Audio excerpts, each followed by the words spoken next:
So, take 2 of part 2. I recorded an entire 10 minutes and it corrupted on me and froze and then didn't post. So, anyways, I think I left off on the Straddling Worlds. I didn't rewatch the other video. They got too slow. Anyways, so with Straddling Worlds and this card, it's showing me a journey. And this journey could be happening both in the dream realm as well as the physical realm. So whatever information is collected from the dream realm is being brought into the physical realm.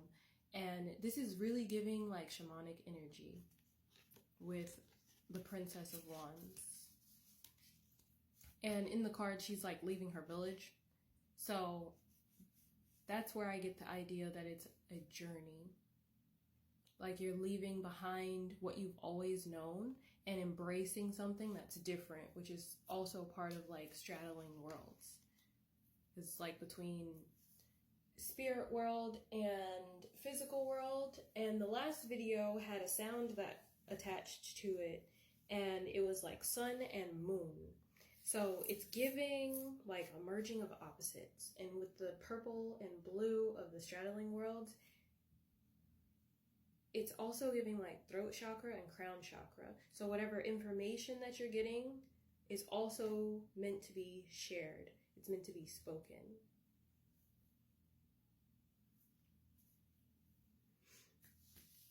And so, moving on to the last cards. So the last card of the spirit realm is like courage to step into life, perfect storm. So whatever is being done in the physical world is creating great change in the spirit world and vice versa. And with the High Priestess, she has the sun and the moon in her pillars. In her realm, it is dark, that she rules the realm of the unknown. But also, there's still there's like this moon portal here that has daytime in it. So she's able to traverse both the world of the unknown and the world of the known, taking knowledge of the physical world that is like common knowledge and applying like spiritual principles to it, and like vice versa. Like it's really giving like a balancing of many different things and many different opposites coming together to work in harmony. Because I've been like catching a lot of songs that have really good harmonies to where they like blend so seamlessly. It's like they're one.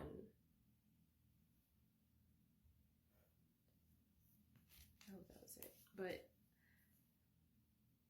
it's really giving that all of this is working together to bring some like huge abundant change in like a good way. Like the bad shit is being nixed out, and I'm not even feeling called to talk about any of that too much. And what's coming now is just like a whole bunch of surprises. It feels like Christmas, and it's really given a lot of like celestial fae energy with like the Will-O-The-Wisp, and there's like a fae in almost all of the cards.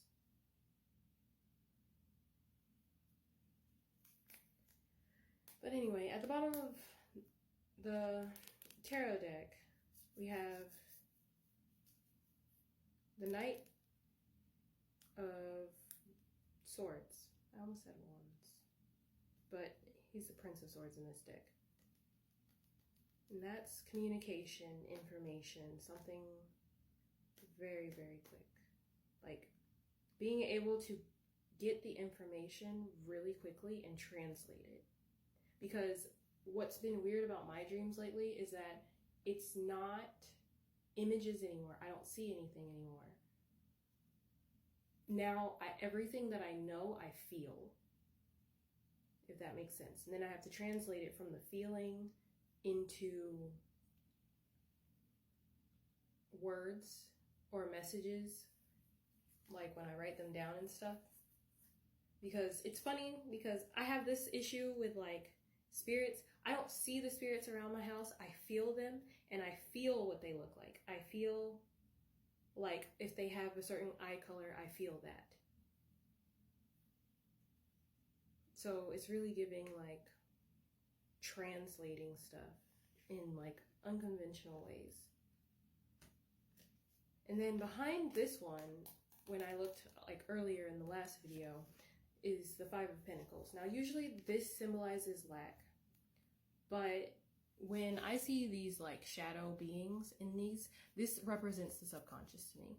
And the fact that the subconscious is holding a coin, the key to attaining stuff in the physical world is to delve into the subconscious and potentially do some digging, because there are parts of us a lot of the times from childhood that we bury because we get taught that they're unconventional. Because I know growing up, if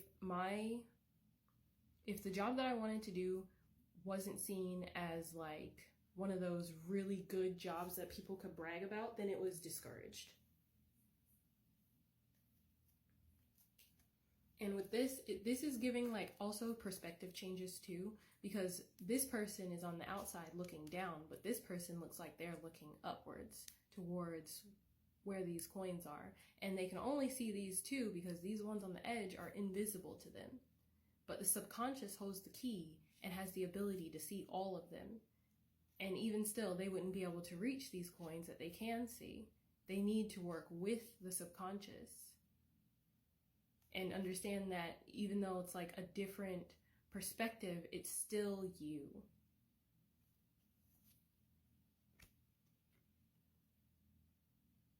And with the Six of Pentacles in reverse, I'm getting that some things do not need to be shared. Give yourself the ability to build a foundation, a solid foundation first in whatever physical endeavors that you're doing before you start giving away and sharing everything. It's really important that you create for yourself in order to have that overflow to give out in the first place. So now is really a time to create a game plan of what all you need right here, right now, and what level you would be okay at and, you know, all set before you start actually giving anything out, be it like information or money or anything like physical. Like basically help yourself before you help anybody else. Make sure you're good before you help somebody else. Because you can't always build abundance if you're always passing out as soon as you get something. And that was a really big lesson that I had to learn recently too. Like that was one of my biggest lessons. It's like you're never going to build the abundance that you want if every time you get something, you hand something to anybody that has their hand out. You really have to use your discernment. Right now is a really, really important time to be trusting your own instincts and your own self.